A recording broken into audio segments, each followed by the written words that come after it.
Let's bring in right now Senate Minority Leader, Democrat Chuck Schumer of New York and Senator. Good morning. Good morning. Good morning. Obviously, when you see Lindsey Graham there, you're not talking about a backbencher that is saying that he's going to vote the way he's going to vote before he sees the first bit of evidence, and obviously a massive hypocrite by just judging him on the two clips. You have the Senate Judiciary Chairman. How low of a point is this for that committee that their chairman is sinking to such depths? Look, I think his comments demean him. It says far more about Lindsey Graham than anything about this trial. And Lindsey should remember, and he knows darn well, this is a serious and solemn obligation. The charges against the president that the House has put together are very, very serious. And to say you won't look at the facts, look at the evidence, makes no sense. We want the facts to come out. We don't want to have a dilatory trial. We don't want to have a biased trial. We don't want to have a trial where extraneous issues of their side or our side are brought in. What we've asked for this morning is really guided by Joe Friday from Dragnet, for those who remember him. Just the facts, ma'am. And that's what we want, the facts. The 4 witnesses we've asked for, the documents we've asked for, are directly dispositive on what the actual facts were. Now, the House came up with a whole lot, but there are some of my Republican colleagues who say, look, these charges are serious, but I'm not sure there's enough evidence. That's why these people should come.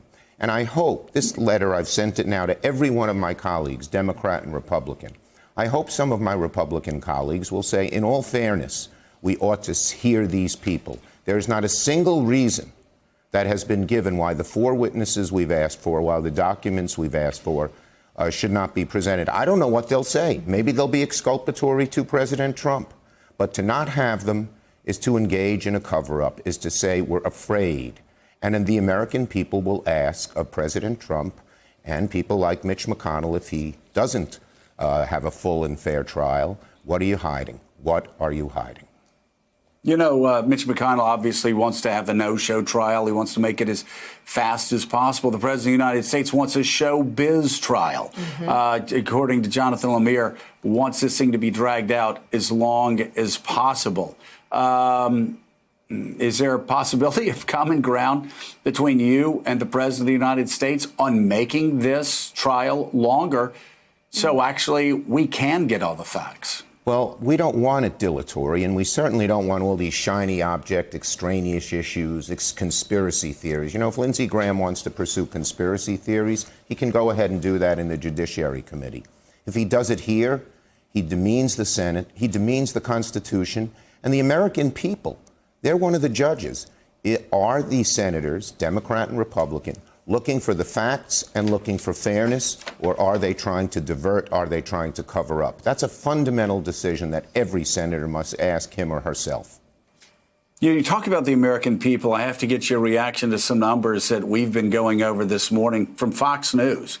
A Fox News poll that shows 54% of Americans, a majority, want Donald Trump impeached. 50% want him impeached and removed. Only 41% think he should be acquitted. 53% to 38% believed he was guilty of abusing the powers of his office.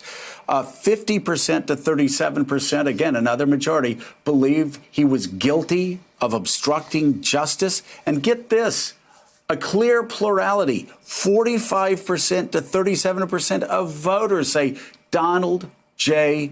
Trump was guilty of bribery.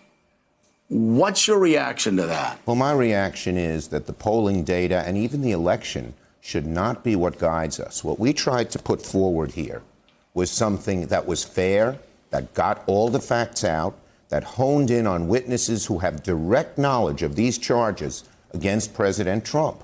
And they should come out. You know, Joe, I was very moved by those 7 Congress members, all of whom had served in the military or CIA, all of whom had been in districts that Trump had won, and some of whom thought they might lose their reelection if they called for impeachment.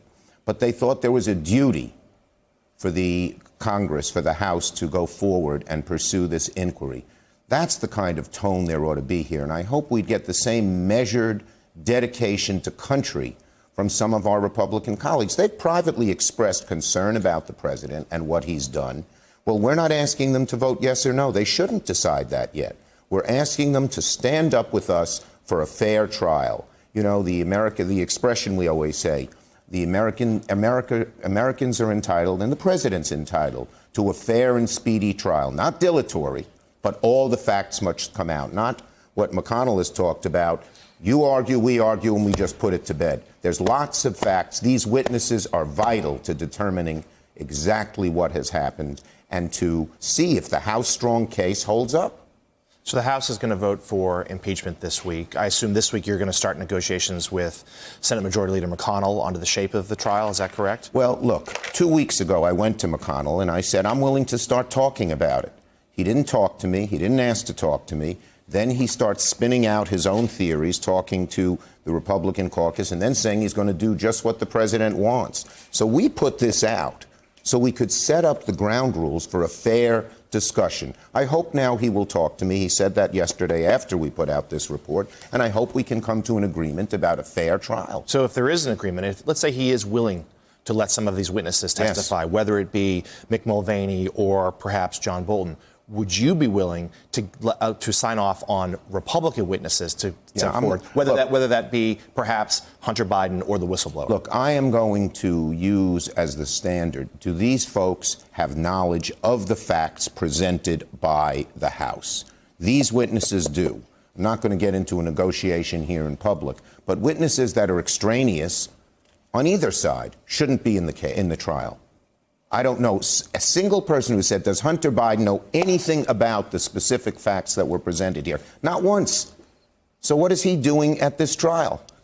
Thanks for checking out MSNBC on YouTube, and make sure you subscribe to stay up to date on the day's biggest stories. And you can click on any of the videos around us to watch more from Morning Joe and MSNBC. Thanks so much for watching.